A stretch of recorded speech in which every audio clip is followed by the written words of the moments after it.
Makanya saya ini jenis kiai yang jarang istighfar. Ini bukan karena sombong. Saya ulang lagi, bukan karena sombong. Saya itu pengagum Sufyan Ats-Tsauri, itu di antara khasnya itu jarang berdoa. Ketika ditanya, kenapa kamu jarang berdoa? Assalamualaikum warahmatullahi wabarakatuh. Nahmaduka ya ghafuru ya syakuru wa salli wa sallim barik ala sayyidina wa ala Muhammadin wa ala alihi wa sahbihi asma'in amma ba'du. Ini alhamdulillah kalau sakit bayar utang ini sama Habib Jinten, karena beliau pernah rawuh di mbah saya di Fakhriyah.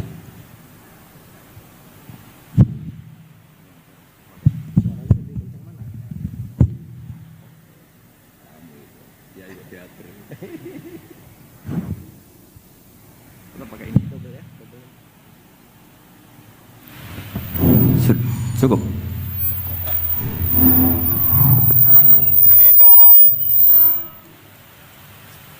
Bon, cekap saja. Terus dulu 3 tahun yang lalu kalau nggak salah beliau rawuh di Pondok Fakhriyah, itu milik mbahnya Ki Hamid Pasuruan, juga masih mbah saya, Ki Abdullah bin Umar. Mbah saya namanya Fatimah binti Idris bin Umar. Masih ingat saya ketika itu beliau menyebut satu ayat, wattaba'tu millata abai. Ini kata beliau Ustadz Mansur, umumnya orang tuh ingat kehormatan bapak-bapaknya yang keren-keren. Kata Habib Jinten, baca wattaba'tu, yang penting tuh ikutnya, bukan bapaknya. Saya masih ingat.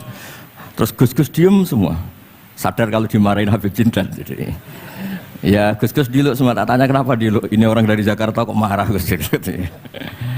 Ya itu unik, itu cara istidlal guru-guru kita. Jadi kalau wattaba'tu millata abai, kata beliau rohnya itu di wattaba'tu itu.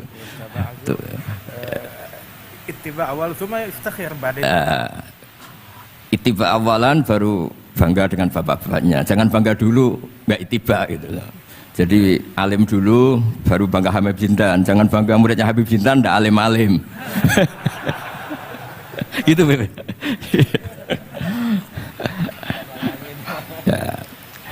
Jadi memang saya secara sengaja cerita sanad ini saya baca Mas Jamal ya, panggilannya apa? Mas Jamal. Mas Jamal ya. Pertama saya baca Al-Iqdul Farid, ini karangannya Said Muhammad bin Alawi. Di sini saya baca supaya barokah dari karangannya Sayyid Muhammad. Di antara orang yang beliau sebut dari ulama Indonesia, beliau ngendikan Al-Habib Al-Mu'ammar Ali bin Abdurrahman bin Abdillah Al-Habsyi.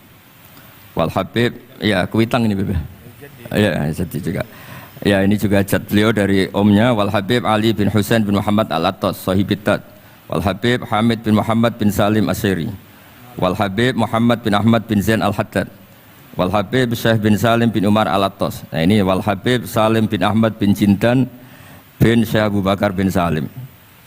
Ini kitab karangannya Sayyid Muhammad bin Alawi. Terus ketika beliau cerita Sanad Ad-Darimi, Sunan Ad-Darimi, beliau ngendikan Arwi Sunan Ad-Darimi anis Sayyid Salim bin Jiddan Alian anil Habib Utsman bin Abdillah bin Aqil bin Yahya Al-Alawi Mufti Batawi, ya, an Utsman bin Hasan Ad-Dimyati anil Amir Al-Kabir. Jadi keberadaan Habib Salim ini mudawwan, selain faktanya beliau sering ta'lim juga mudawwan dibukukan. Saya pernah hormat kholnya Syekhona Khalil. Di situ di antara manaqibnya ditulis min ajalli ta'lamidhi Salim Al-Habib An-Nasib Salim Maula Jinten, Alu Jinten disebut di situ. Jadi ini bukan cerita untuk tafakhur, bukan untuk fakhriyah, tapi ini memang fakta untuk fakhriyah. Karena pondoknya buyut saya juga namanya fakhriyah, ya. Minal fakhriyah ilal fakhriyah. Ya, minal fakhriyah ilal fakhriyah kata. Nah, ini tentang sanad. Tadi saya sudah mentasihkan beliau dan beliau mengkuatkan hujah kita. Dulu ketika Habib Salim banyak orang yang menyalahkan orang pakai celana, Bib, nanti jenengan yang cerita. Beliau juga bela kultur itu. Saya pernah baca di kitabnya Said Muhammad Alawi, judulnya itu Manhajus Salaf fi Fahmin Nusus. Di kitab saya itu halaman 423. Nanti bisa dicek halaman 423. Di situ ada kata-kata wa kanat sunnatu Rasulillah sallallahu alaihi wasallam annahu yat'amu ma yajiduhu fi ardi wa yalbasu ma yajiduhu wa yarkabu ma yajiduhu mimma abahahu wa ta'ala. Terus beliau cerita, siapapun yang makan faman at'amama yajiduhu fi ardi fahuwa al-muttabi' lis-sunnah kama annahu hajjal baita min madinati nafsih faman hajjal baita min madinati nafsih fahuwa al-muttabi' lis-sunnah. Jadi supaya perasaan orang Indonesia ketika berpakaian seperti ini, seperti saya, seperti teman-teman ini tetap tercantol, tetap terhubung oleh Rasulullah Shallallahu Alaihi Wasallam. Misalnya Nabi, karena beliau itu orang Madinah, tentu hajinya atau mikotnya dari Dzul Khulaifah. Karena kita orang Indonesia lewat Yalamlam ya harus lewat Yalamlam. Waqata Rasulullah li ahli Madinah Dzul Khulaifah, wa li ahli Syam al-Juhfah, wa li ahli Najdin Qarnan, wa li ahli Yaman Yalamlam. Jangan mentang-mentang ikut sunnah Nabi terus orang Yaman mikotnya dari Dzul Khulaifah, orang Sam juga dari Dzul Khulaifah. Semua itu harus min madinati nafsi. Sama seperti Rasulullah yat'amu ma yajiduhu fi ardi, kita juga nat'am ma najiduhu fi ardina. Sehingga jangan sampai umat Islam yang perilakunya keseharian ini sudah baik kemudian merasa tercerabut dari sunnah Rasulullah Shallallahu Alaihi Wasallam. Karena Nabi sebagaimana kita ingin dan kita tahu, ketika ada orang Arabi bilang Allahumma arhamni wa Muhammadan wala tarham ma'ana ahadan, ya Allah hanya saya dan Muhammad yang perlu engkau kasihani, yang lain jangan. Kata Nabi, laqad tahajjarta wasi'an, rahmat Allah yang luas ini kamu persempit hanya karena mungkin kita orang Jawa, orang Indonesia. Makanya saya ini bangga ngaji sama Mbah Mun, beliau orang Jawa, saya ngaji juga hanya di Indonesia. Tapi guyonannya Mbah Mun dulu itu lucu, wong koyok kon tuh kayak orang Jawa kayak kamu tuh mesti ada yang alim, karena Islam ini kafatal linnas. Makanya yang ahli nahwu itu Imam Sibawayh, padahal beliau Persia. Imam Ghazali juga bukan orang Arab tapi alim hujatul Islam, karena Allah ingin memaklumatkan bahwa agama ini kafatal linnas, bukan milik orang Arab saja, bukan milik siapa saja, tapi kafatal linnas. Makanya kita harus bangga dengan tradisi para habaib. Ada Rauhah Bukhari. Bukhari itu kita tahu namanya itu Muhammad bin Ismail bin Ibrahim bin Mughirah. Setelah itu sudah namanya bin Bardasbah. Maula al-Ju'fi, ini Bardasbah itu orang yang dulu diislamkan keluarga al-Ju'fi. Itu Mbah Mun kalau guyon itu Bardasbah cara Jawa mbok parmin mbok parlan. Tapi nyatanya dia putu alim alamah namanya Imam Bukhari. Artinya kita tentu sepakat, sangat-sangat sepakat, sangat menghormati orang-orang yang arfa'u minna nasaban kayak para habib. Tapi para habib juga mau ngakui kayak pakai Bukhari as-Sahihul Kutub ba'da kitabil al-Bukhari. Sehingga memang nggak pernah ada masalah secara sanad, secara tradisi. Di kitabnya Sayyid Muhammad ini ada sanad dari ulama India yang orangnya juga macam-macam, dari marga macam-macam. Jadi saya mohon barokahnya sanad ini kemudian kita tahu apa sih sanad itu. Sanad itu ya kadang-kadang harus lewat orang yang mungkin kita tidak cocok. Dulu itu ada sahabat tanya, kalau mencium istrinya pas Ramadan itu sah apa enggak? Kebetulan ditanya itu Maimunah. Enggak tanya Saudah karena sangat yakin enggak itu, kalau Saudah itu enggak. Itu Maimunah jawabnya, kalau kita enggak ngalamin, coba tanya Aisyah yang potensi ngalamin dicium pas Ramadan. Sebetulnya istri yang Nabi itu sama Aisyah itu ya agak gimana yang namanya Doro itu ya rival. Akhirnya tanya, ya Aisyah, gimana hukumnya lelaki mencium istrinya pas Ramadan? Ya dijawab sama Aisyah, qabbalani Rasulullah wa huwa shaim. Yang lainnya nggak bisa jawab, mau nggak ngalami. Jadi sanad tuh kadang ya cocok nggak cocok ya memang itu fakta. Cara mandi junub, kayak apa pinternya sahabat cowok kalau mandi junub ya nggak tahu. Akhirnya tanya sama Sayyidah Aisyah, sama Sayyidah Maimunah. Apapun dekatnya istri Rasulullah, kalau perang ya nggak tahu. Wong itu lelaki. Begitu juga afdhalus sahabah kayak Abu Bakar, kadang harus mendapatkan hadis dari orang-orang yang nyon sewu agak deso, bahkan kadang maula kayak Sauban, kayak Rabi'ah bin Ka'ab. Orang-orang biasa sekali, khodim dulu. Tapi ini kan barokahnya khodim itu tahu keseharian Rasulullah SAW di dalam. Misalnya Anas, apa kenangan kamu dengan Rasulullah? Kenangan saya itu saya khodam tu Rasulullah SAW asyra sinin. 10 tahun saya itu tidak pernah melakukan sesuatu, ditanya Nabi lima sonakta walali se'in taraktu lima tarakta. Sehingga kalau saya pas baik itu ya gak berani tanya anak dalam saya, ngapain kamu? Ben sawangane pinter anut sunah Rasulullah sallallahu alaihi wasallam. Akhirnya can dalem kula nggih saenake beb gemrang ora tau ditakoki. Jadi hal-hal seperti ini itu keseharian yang harus kita suka. Di antaranya lagi, inna min khiyari ummati fima nabba'ani al-malul a'la. Kauman yathakuna jahron. Di antara nanti umat pilihanku adalah orang-orang kalau tertawa itu keras sekali. Kauman yathakuna jahron. Itu dulu juga, padahal ada riwayat kasratud dhahki tumitul qalba. Banyak tertawa itu bisa mematikan hati. Tapi ini juga dilawan, kalau banyak cemberut bisa frustasi. Nah, sehingga di ilmu ini cerita saya nanti di tasnya Habib Jindan. Semoga nasinya bener, saya tamu pasti dihormati.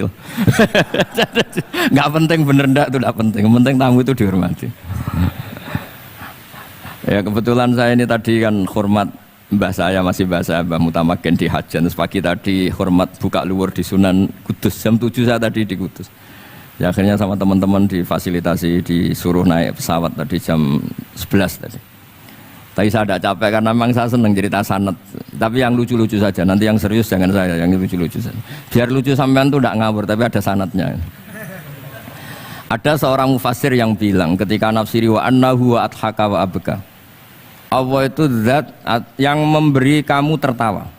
Mbok kamu ingin susah, tidak akan tertawa. Tapi kalau Allah menghendaki ya tertawa aja. Ada orang miskin frustasi, maunya gak tertawa. Tahu-tahu jalan-jalan ngerti badut, ya akhirnya tertawa. Ya karena adhaka itu fi'lullah. Kalau Allah menghendaki mau apa? Karena adhaka itu fi'lullah. Gak bisa. Orang yang baru seneng kayak apa, gak ingin nangis. Tapi kalau Allah menghendaki wa abka, dinangiskan ya tetap menangis.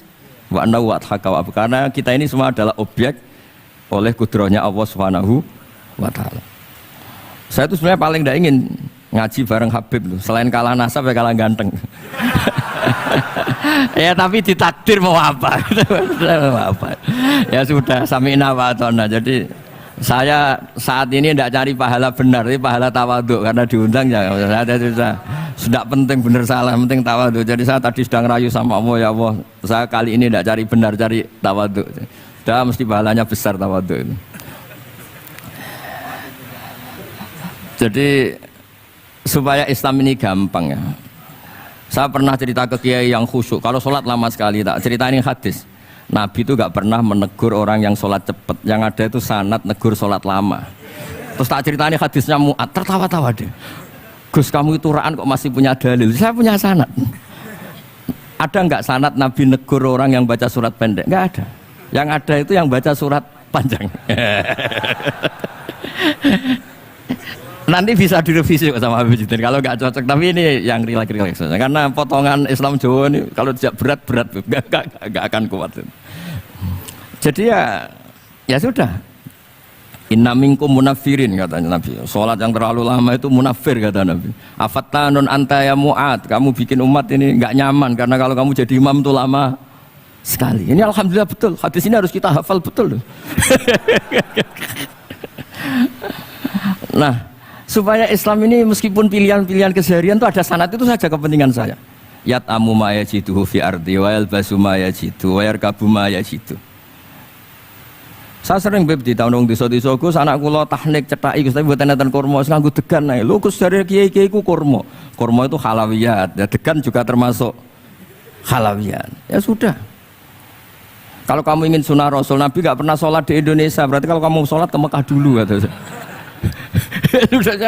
Maksud saya supaya orang itu nyaman dengan Rasulullah itu hadir di semua sisi kehidupan kita.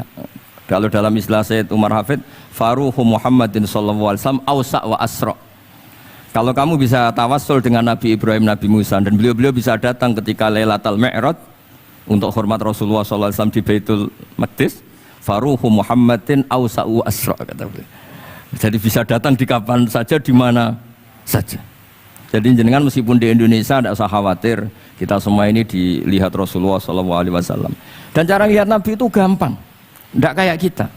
Kata Rasulullah, hayati khairun lakum wa mamati khairul lakum. Saya kalau masih hidup juga baik untuk kalian. Anda bisa cerita hadis dengan saya, sering bercengkrama. Dan ketika saya wafat kata Nabi, saya sudah dekat sama Allah Ta'ala. Kalau melihat kamu baik, saya muji Allah. Kalau melihat kamu salah, saya mintakan ampun. Makanya saya ini jenis kiai yang jarang istighfar. Ini bukan karena sombong. Saya ulang lagi, bukan karena sombong. Saya itu pengagum Sufyan Ats-Tsauri. Itu di antara khasnya itu jarang berdoa. Ketika ditanya, kenapa kamu jarang berdoa? Selagi saya ngajar, kata beliau ini. Selagi saya ngajar, itu masuk hadis ala khulafai rahmatullah. Waman khulafau kaya Rasulullah alladzina yuhyuna ma amatahun nas min sunnati. Jadi kalau saya baca Bukhari, otomatis dapat doanya Nabi ala khulafai rahmatullah. Timbang kamu doakan nangis-nangis gak jelas mandinya, mendingan mulang gitu. Terus kedua, doa hamalatil arsy. Alladzina yahmiluna al-arsya man hawlahu yusabbihuna bihamdi rabbihim wa yu'minuna bi wa yastaghfiruna. Kita semua sudah diistighfari sama malaikat hamalatul arsy. Rasulullah juga wastaghfir li dzambika walil mu'minina wal mu'minat. Fastighfaru Rasulillah qad kafana wa fawqal kifayah, kata beliau. Artinya gini, kalau kangkang jarang istighfar jangan karena sombong, manfaatkan fasilitas ini gitu. Jadi semua itu jangan sampai kita ada istighfar karena jafa, karena jafatul qalb, karena qaswatul qalb. Enak lah kalau ada fasilitas gitu, ada fasilitas. Itu kalau saya pidato di depan Gus-Gus. Kalau di depan Habib Mbak berani, di depan Gus-Gus. Itu ada yang setengah beling, setengah ada alim, ada yang alim. Terus yang beling-beling pesan sama saya, Gus tolong bela kami maksudnya. Ya kadang-kadang mubalek kan order pesenan itu. Terus tak bacain ayat walladzina amanu wattaba'athum dzurriyyatuhum biimanin alhaqna bihim dzurriyyatahum wama alasnahum min amalihim min syai'. Orang aba-abanya iman, anaknya iman itu nanti surganya disertakan mbahnya meskipun kelas amalnya ndak sama. Jadi mbah-mbahnya alim alama, anaknya yang ndak alim nanti surganya sama-sama yang alim. Kenapa sih kalau ada fasilitas nggak dipakai? Pakai aja, nggak apa-apa kan? Yang alim yang komplain. Sudah kamu yang alim dihormati, dicucup, salami template, yang ikhlas saja, tidak usah protes kata saya gitu. Artinya saya inginlah keseharian kita yang awam, yang apa itu harus cari backupan hadis supaya semua keseharian kita itu ada apa? Sanad. Misalnya sampean kalau malam itu nggak bisa tidur, tahajud ndak, witir ndak, ya mutolaah ndak. Tapi lihatlah itu sebagai tarkul ma'asi. Apa tarkul ma'asi? Alhamdulillah malam ini saya ndak zina, ndak maling, ndak dugem. Coba kalau kamu malam-malam di kamar, itu namanya apa? Ndak tahajud, ndak witir kan? Tapi kamu harus syukur karena itu tarku zina, tarku sarikoh, tarku kada wa kada. Supaya kamu tetap syukur sama Allah Ta'ala. Itsmamin mubakhin ila wa yatahaqqaqu bihi tarku haramim ma. Setiap mubah yang kita lakukan pasti di saat itu ada haram yang kita tinggalkan. Makanya dulu banyak orang-orang soleh yang semalaman tuh guyon sampai pagi. Bukan karena ingin urakan, enggak, karena mengalahkan setan. Malam itu godaan mungkin ingin ngintip siapa itu masih kuat sekali. Ingin nonton siapa itu kuat sekali. Terus setan dilawan dengan guyon. Ternyata setelah guyon tuh asik, tahu-tahu pagi dan dutannya selesai. Oh itu setan bisa stroke melawan orang alim seperti ini. Karena nilainya tarkul masih. Meskipun dengan cara guyon, karena kalau yang cara wiridan itu calon wali, kalau yang nggak calon wali ya pokoknya tarkul maksiat. Maksud saya supaya harian kamu yang biasa-biasa saya ini menjadi luar biasa karena ada sanad. Ada apa? Ada sanad. Makanya dulu ulama-ulama itu kalau ngelawan setan itu pakai faroh, pakai seneng. Karena setan tuh paling seneng kalau melihat orang mukmin susah. Kalau susah terus ngersulo, kalau ngersulo gugat kodok qadar. Disebut innaman najwa minasyaiton liyahzunal ladzina amanu. Jadi setan tuh targetnya supaya orang mukmin itu resah. Kalau resah gugat. Pertama gugat orang tua. Ngapain sih jadi anaknya orang miskin? Jadi susah kita kan. Kalau yang nggak mulia ngapain jadiannya parman? Kalau saya Habib kan langsung mulia, kalau Gus kan langsung mulia. Gugat orang tua, gugat sana, gugat sini. Tapi kalau kamu sudah seneng, wajah pesek, welek, keriting, sawan ngerah karuan. Karena menggugat siapa-siapa. Ya sudah yang kebaik kul bifadlillah bi rahmati fa bidzalika falyafrahu. Jadi saya ingin semua itu senang bifadlillah bi rahmati, yang rileks, yang saya ini kalau nuruti capek-capek. Tadi malam saya di Mbah Mutamakin, tadi pagi hormat Sunan Kudus. Terus tadi naik pesawat, datang mandi langsung hormat. Kalau itu dihitung capek, capek. Tapi kalau dihitung senang ketemu Habib Jintan, ketemu jenengan, kesempatan seperti ini nggak gampang. Ya sudah selesai. Makanya ini latihan ya, latihan terus.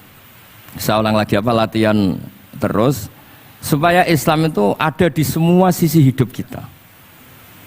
Tuh saya pernah sering cerita di mana-mana itu. Ada wali itu istrinya cerewetnya bukan main. Wah itu semua muridnya sudah tak biayai kamu cerai, nanti tak ganti istri yang lebih baik lebih. Nggak mau cerai alasannya apa? Ini wanita bahaya sekali. Kalau sampai dinikah orang lain, kasihan orang lain dapat musibahnya. Biar saya aja yang ngalami, kata wali itu. Jadi dia ada ingin, makanya ada juga kiai di santri buling di rumah teh. Santri ini nak pindah pondok, ngerusak pondok uang, mendingan pondok kuai. Jadi dia handle. Terus sekarang apa? Dia handle daripada ngerusak pondok orang lain, mendingan pondok saya saja. Jadi cerita-cerita seperti ini harus kita kaji, supaya semuanya itu pakai sanad ilmu. Sama lihat di kitab Ihya itu, ada bab-bab di Ajaibul Qalb. Apa di bab apa Ajaibul? Di situ kayak apa Imam Ghazali memerankan orang-orang pilihan Allah yang menjadi gampang melihat keseharian. Misalnya gini, misalnya Islam zaman akhir kan katanya tantangannya banyak. Coba kalau baca ayat wa ya'ballahu illa ayyutimma nurah wallahu mutimmu nurih. Agama ini milik Allah, diurus oleh Allah Ta'ala. Islam ke Indonesia itu enggak ditunggoni Nabi. Nabi sudah intaqala ila rafiqil a'la. Kadang di kampung-kampung di Islam nomodin. Ya jalan karena ini agama Allah. Kita ditinggal-tinggal orang yang lebih baik ketimbang kita. Islam kita tunggui. Ya jalan, memang ini agama Allah yang ngurus Allah. Kamu tidak usah khawatir. Jadi seneng kita bukan karena dablek, karena yakin jaminan Allah Subhanahu wa taala. Jangan sampai kamu itu seneng karena dablek, karena arogan, jangan. Karena bidomanillah, yakin bidomanillah wa bikafalatillah. Seperti senangnya Sayyid Abdul Muttalib. Ketika Ka'bah mau dirubuhkan Abraha, ada penyerangan Abraha. Ini yang Mbah Mun sering cerita ini. Wah itu semuanya kalah. Terus takok, man sayyidu hadhil wadi? Siapa tuan di sini? Abdul Muttalib. Abdul Muttalib itu datang dengan wibawanya yang luar biasa. Abraha itu sampai bingung dia. Kalau duduk di singgasana dia disalahkan orang banyak. Karena raja kok duduk berdua sama orang yang tidak raja. Kalau Abdul Muttalib di bawah, dia nggak punya nyali karena ada haibahnya Sayyid Abdul Muttalib. Oh, oleh takdim luar biasa. Setelah itu tanya, apa keinginan kamu? Saya tidak ingin perang, saya hanya ingin merobohkan Ka'bah. Ternyata Sayyid Abdul Muttalib jawabnya apa? Unta saya yang 100 lo kembalikan dulu, tidak usah cerita Ka'bah. Kagetnya bukan main Abraham. Kamu ini pemimpin yang nggak benar. Ka'bah itu dinu kawadinu abaik, itu kan agama kamu. Mau saya robohkan kamu malah bicara onta. Ini kamu itu pemimpin model apa? Jadi saya nyesal hormat kamu. Ternyata kamu mental kamu hanya mikir apa? Onta. Tapi jamnya Abdul Muttalib itu unik. Inna lihadal bait rabban hamaluk. Onta itu milik saya, kembalikan dulu. Kalau Ka'bah itu milik Allah, nanti diurus yang punya. jadi di balik seenaknya itu ada tauhid yang luar biasa. Makanya saya termasuk kiai yang nggak susah kalau mau mati. Kalau mau mati, mati aja. Saya udah mikir kalau setelah saya ini agama gimana ya, gak gimana mana agamanya Allah Ta'ala. Jadi dibalik ya secara lahir kan seenaknya. Ternyata innal yadal bait rabban hamahu. Kabeh itu ada yang punya, nanti biar diurus yang punya. Nah maksud saya kalau jenengan ini kan insya Allah dablek semua. Kawin ya nggak mikir istri saya nanti makan apa, ya kan? Masa depan kamu ya tidak dipikirkan, warisan nggak punya apa-apa, nggak punya ya sudahlah. Bukan karena dablek, karena tawak. Itu saja pokoknya saya ingin ngomong, pokoknya perilaku Anda keseharian itu jadi energi to'at, ya. Perilaku keseharian Anda ini jadi energi apa? Itu saja. Barokahnya kamu ngaji napa sanad.